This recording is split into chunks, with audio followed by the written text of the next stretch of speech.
Hi all. ഇന്നത്തെ വീഡിയോയിൽ നമ്മൾ ഡിസ്കസ് ചെയ്യാൻ പോകുന്നത് ഹ്യൂമൻ റിസോഴ്സ് മാനേജ്മെൻറ്റിലെ പ്രിൻസിപ്പിൾസ് ഓഫ് മാനേജ്മെൻറ്റിനെ കുറിച്ചിട്ടാണ്. സോ നമ്മൾ വളരെ ബേസിക് ആയിട്ട് എന്താണ് പ്രിൻസിപ്പിൾസ് അല്ലെങ്കിൽ എന്താണ് മാനേജ്മെൻറ്റ് ഇതിനെക്കുറിച്ചൊക്കെ പഠിക്കുമ്പോൾ നമ്മൾ വളരെ പ്രധാനമായും പഠിച്ചു പോകുന്ന ഒന്നാണ് ഹെൻറി ഫയോളിൻ്റെ 14 പ്രിൻസിപ്പിൾസ് എന്ന് പറയുന്നത്. സോ നമുക്ക് ജൂൺ 2024 എക്സാമിന് ഈ ഒരു ടോപ്പിക്കിൽ നിന്ന് ആക്ച്വലി 2 ക്വസ്റ്റ്യൻസ് ഉണ്ടായിരുന്നു. സോ ഒന്ന് ഈ തരത്തിലുള്ളൊരു മാച്ച് ദ ഫോളോയിങ് ക്വസ്റ്റ്യൻ ആയിരുന്നു. സോ വൺ സൈഡിൽ നിങ്ങൾക്ക് ഈ പറയുന്ന ഡിഫറെൻറ്റ് ടൈപ്സ് ഓഫ് പ്രിൻസിപ്പിൾസ് കാണാം.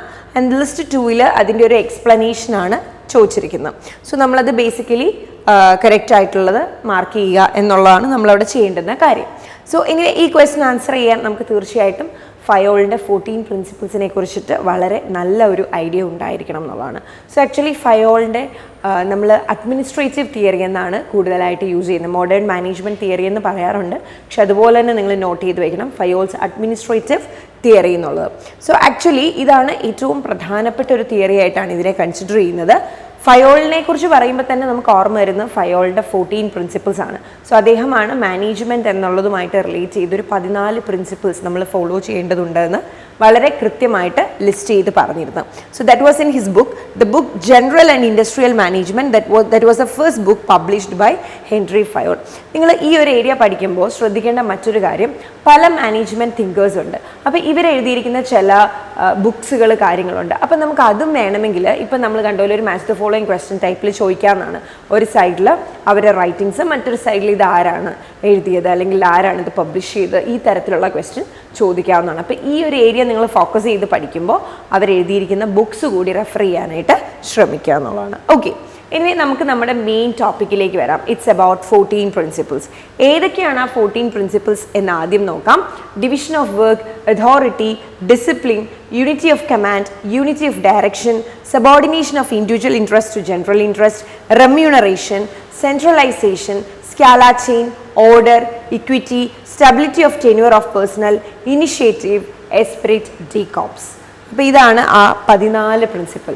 വേണമെങ്കിൽ നമുക്ക് താഴെ തന്നിരിക്കുന്നതിൽ ഏതാണ് ഹെൻറി ഫയോളിൻ്റെ പ്രിൻസിപ്പിൾ അല്ലാത്തത്, അല്ലെങ്കിൽ ഒരു കോമ്പിനേഷൻ ക്വസ്റ്റ്യൻ ആയിട്ട് താഴെ തന്നിരിക്കുന്നതിൽ ഏതൊക്കെയാണ് ഹെൻറി ഫയോളിൻ്റെ പ്രിൻസിപ്പിളിൽ ഉൾപ്പെടുന്നത്, ഈ തരത്തിലുള്ള ക്വസ്റ്റ്യൻ ഒക്കെ നമുക്ക് ഈ ഒരു ടോപ്പിക്കിൽ നിന്ന് പ്രതീക്ഷിക്കാം. അപ്പോൾ എപ്പോഴും നമ്മളൊരു ടോപ്പിക്ക് ഡീൽ ചെയ്യുമ്പോൾ നമ്മുടെ മനസ്സിലുണ്ടായിരിക്കണം ഈ ടോപ്പിക്കിൽ നിന്ന് ഏതൊക്കെ തരത്തിലുള്ള ക്വസ്റ്റ്യൻ വരാമെന്ന്.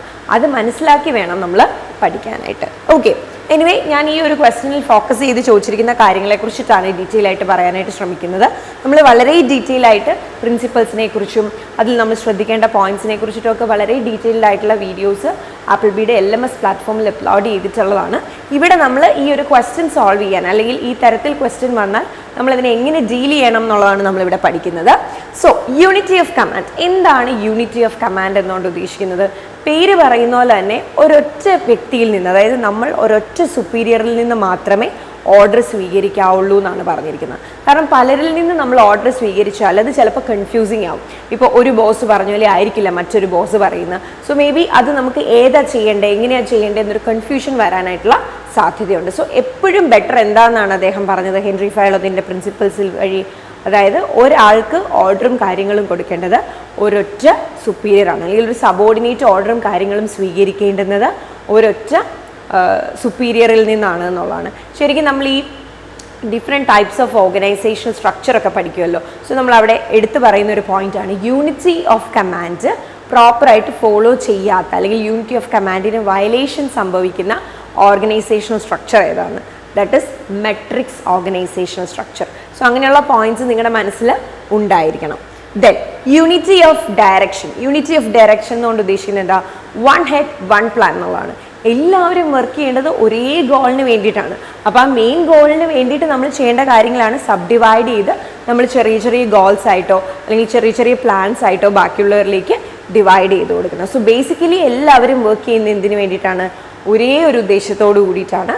So that is one head, one plan. So the organization should have a single plan of action to guide managers and workers. Then scala chain. In the scala chain, line of commands ആണ്, അല്ലെങ്കിൽ കമ്മ്യൂണിക്കേഷന് വേണ്ടിയിട്ടുള്ള ഒരു proper chain ആണ് സ്കാല chain എന്ന് പറയുന്നത്. അതായത് ആരോട് report ചെയ്യണം.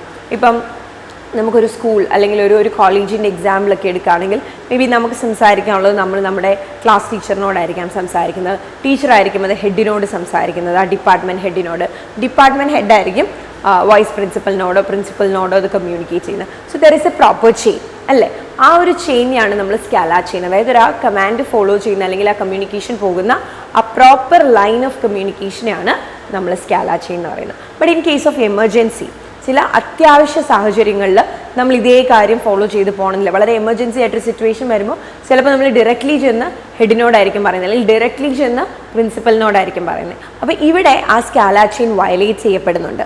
അതിനെ നമ്മൾ പിടിക്കുന്ന ഒരു പേരാണ് ഗാങ് പ്ലാങ്ക്. സോ അങ്ങനത്തെ കാര്യങ്ങൾ എടുത്തു ചോദിക്കാനുള്ള സാധ്യത വളരെ കൂടുതലാണ് എന്നുള്ളതാണ്.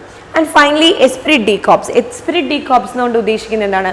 It's about team spirit. അതായത് നമ്മൾ അറിയില്ലേ, യൂണിറ്റി സ്ട്രെങ്ത്, എല്ലാവരും ഒരുമിച്ച് നിന്ന് ഒരേ ലക്ഷ്യത്തോട് മൂവ് ചെയ്യുന്നതാണ് നമുക്ക് ഫൈനൽ ഔട്ട്പുട്ട് ബെറ്റർ ആയിട്ട് നമുക്ക് ലഭിക്കുക. അപ്പം എല്ലാവരുടെയും ഒരു കൂട്ടായ്മയാണ് എസ്പിരിറ്റ് ഡീകോപ്സിൽ ഉദ്ദേശിക്കുന്നത്. അതുമായിട്ട് റിലേറ്റ് ചെയ്ത് നമ്മൾ പറയാറുള്ള ടേമാണ് യൂണിറ്റി ഈസ് സ്ട്രെങ്ത്. ഒരുമിച്ച് നിൽക്കുക എന്നുള്ളതാണ് നമുക്ക് അത്യാവശ്യമായിട്ടുള്ളത്. ഓക്കെ, സോ ഇതെല്ലാം വളരെ പ്രധാനപ്പെട്ട പ്രിൻസിപ്പിളാണ്. ഇവിടെ നമ്മൾ 4 പ്രിൻസിപ്പിൾസിനെ കുറിച്ചേ പറഞ്ഞുള്ളൂ. ഇതുപോലെ നിങ്ങൾ എല്ലാ പ്രിൻസിപ്പിൾസിനെ കുറിച്ചും പഠിക്കണം. നെക്സ്റ്റ് ടൈം അവർ മറ്റേതെങ്കിലും പ്രിൻസിപ്പിൾ റിലേറ്റഡ് ആയിട്ടുള്ള ക്വസ്റ്റൻ ആയിരിക്കാം ചോദിക്കുന്നത് എന്നുള്ളതാണ്. എനിവേ നമുക്ക് തിരിച്ച് വീണ്ടും ക്വസ്റ്റ്യനിലേക്ക് വരാം. ഞാൻ ലിസ്റ്റ് 2 വായിച്ചു തുടങ്ങാണ്. Maintaining a high morale among employees is imperative. Maintaining a high morale അതെവിടെയായിരിക്കും വരുന്നത്, അല്ലെങ്കിൽ നമുക്കത് എന്തുമായിട്ടായിരിക്കും ആക്ച്വലി മാച്ച് ചെയ്യാൻ പറ്റുന്നത്? ഇവിടെ നമ്മൾ ഓപ്ഷൻസിലേക്ക് വരികയാണെങ്കിൽ A1, B2, C3, D4, A1, B4. So A1 ഒക്കെയുള്ള 2 ഓപ്ഷൻസ് ഉണ്ട്. സോ എനിവേ നമുക്കിത് ഏതുമായിട്ട് മാച്ച് ചെയ്തെടുക്കാം. ഹൈ മൊറയിലൊക്കെ കീപ്പ് ചെയ്യേണ്ടത് എപ്പോഴാണ്? അവിടെ ഒരു യൂണിറ്റി ഉണ്ടാകേണ്ടപ്പോഴാണ് അല്ലേ, അല്ലെങ്കിൽ എല്ലാവരും ഒരുമിച്ച് നിൽക്കണം എന്നുള്ളൊരു തോട്ട് പ്രോസസ്സ് ഉള്ളപ്പോഴാണ്. So actually you can match 1 with D, right? Okay, then what about 2? രണ്ടാമത്തെ സിറ്റുവേഷനിലേക്ക് വന്നേ. Hierarchical formalised communication. So there is a hierarchy and വളരെ ഫോർമലായിട്ട് പോകുന്നൊരു കമ്മ്യൂണിക്കേഷൻ ചാനലാണ്. അതെന്താണത്? Which is scalar chain. So 2 നമുക്ക് C ആയിട്ട് മാച്ച് ചെയ്യാം. Next, functions have only 1 plan 1 boss. 1 head 1 plan എന്ന് ഞാൻ പറഞ്ഞ എവിടെയാണ്? Which is in case of unity of direction. So you can match B with 3. And subordinates reports to only 1 boss. നമ്മൾ ഒരൊറ്റ ആളോടെ റിപ്പോർട്ട് ചെയ്യാൻ പാടുള്ളൂ എന്നുള്ളത് പറയുന്നത് which is unity of command. So A4, B can be matched with 3, C with 2 and D with 1. Okay, so ഇങ്ങനെ വേണം നമ്മൾ മാച്ച് ചെയ്ത് എടുക്കാനായിട്ട്. ഓക്കെ, ശരിക്കും ഇവിടെ ഞാനിപ്പോൾ കംപ്ലീറ്റ്ലി എല്ലാം കൂടി നമ്മൾ മാച്ച് ചെയ്താൽ മൂവ് ചെയ്തേ. നമുക്ക് അതല്ലാതെ നമുക്ക് ചിലപ്പോൾ ഒരു മാച്ച് ദ ഫോളോയിങ് ക്വസ്റ്റൻ ഒക്കെ ചോദിക്കുമ്പോൾ ചിലപ്പോൾ 4 എണ്ണവും, അതായത് 4 കാര്യങ്ങളാണല്ലോ നമുക്കിവിടെ തന്നിരിക്കുന്നത്, 4ഉം വളരെ കൃത്യമായിട്ട് അറിയണമെന്നില്ല. അപ്പം നമ്മൾ എന്ത് ചെയ്യണം? നമുക്ക് ഉറപ്പുള്ള കാര്യങ്ങൾ വെച്ചിട്ട് നമ്മൾ ഓപ്ഷൻസിലേക്ക് നോക്കണം. ഇപ്പോൾ ഫോർ എക്സാമ്പിൾ സ്കാലാർ ചെയിൻ എന്ന് പറയുന്ന ഈ കമ്മ്യൂണിക്കേഷനുമായിട്ട് ബന്ധപ്പെട്ടാണ് നമുക്ക് ഉറപ്പാണ്. സോ C2 ഉള്ള ഓപ്ഷൻ നമ്മൾ ചൂസ് ചെയ്യണം. C2 അല്ലാത്ത ഓപ്ഷൻസ് നമ്മൾ എലിമിനേറ്റ് ചെയ്ത് കളയുക. സോ നമുക്ക് വളരെ പെട്ടെന്ന് ആൻസറിലേക്ക് എത്താൻ സാധിക്കും. ഓക്കെ, ആൻഡ് ദെൻ എഗെയിൻ ഞാൻ പറഞ്ഞു ഈ ഇയറിൽ സെയിം ഇതേ ടോപ്പിക്കിൽ നിന്ന് മറ്റൊരു ക്വസ്റ്റ്യൻ കൂടി ഉണ്ടായിരുന്നു. Which of the following means management should promote A team spirit of unity and harmony among employees. So ഈ ക്ലാസ് വളരെ കൃത്യമായിട്ട് കേട്ടവരാണ് നിങ്ങളെങ്കിൽ നിങ്ങൾക്ക് വളരെ ഈസി ആയിട്ട് ആൻസർ ചെയ്യാവുന്ന ഒരു ക്വസ്റ്റൻ ആണ്. ആൻഡ് അത് നിങ്ങൾ തന്നെ ആൻസർ ചെയ്യുക, ഞാൻ തൽക്കാലം ആൻസർ ചെയ്യുന്നില്ല. പക്ഷേ നിങ്ങൾക്ക് ഇതിനൊരു ഫെർദർ എക്സ്പ്ലനേഷൻ്റെ ആവശ്യം ശരിക്കും ഇല്ല, കാരണം ഈ ഒരു ക്ലാസ് കൃത്യമായിട്ട് കേട്ടിട്ടുണ്ടെങ്കിൽ ഉറപ്പായിട്ടും നിങ്ങൾക്ക് ഇത് ആൻസർ ചെയ്യാനായിട്ട് സാധിക്കും. സോ ഇവിടെ നിങ്ങൾ മനസ്സിലാക്കേണ്ടത് ഈ തരത്തിൽ നമുക്ക് ഈ ടോപ്പിക്കിൽ നിന്ന് പല ഈ പറയുന്ന പ്രിൻസിപ്പിളിനെ ബേസ് ചെയ്തിട്ട് ക്വസ്റ്റ്യൻസ് വരാം എന്നുള്ളതാണ്. സോ വളരെ കൃത്യമായിട്ട് വളരെ ഫോക്കസ്ഡ് ആയിട്ട് നിങ്ങൾ ഈ ഏരിയ പഠിക്കുകയാണെങ്കിൽ ഉറപ്പായിട്ടും നിങ്ങൾക്ക് ഈ ടോപ്പിക്കിൽ നിന്ന് വളരെ ഈസി ആയിട്ട് സ്കോർ ചെയ്യാൻ സാധിക്കുന്നതേ ഉള്ളൂ.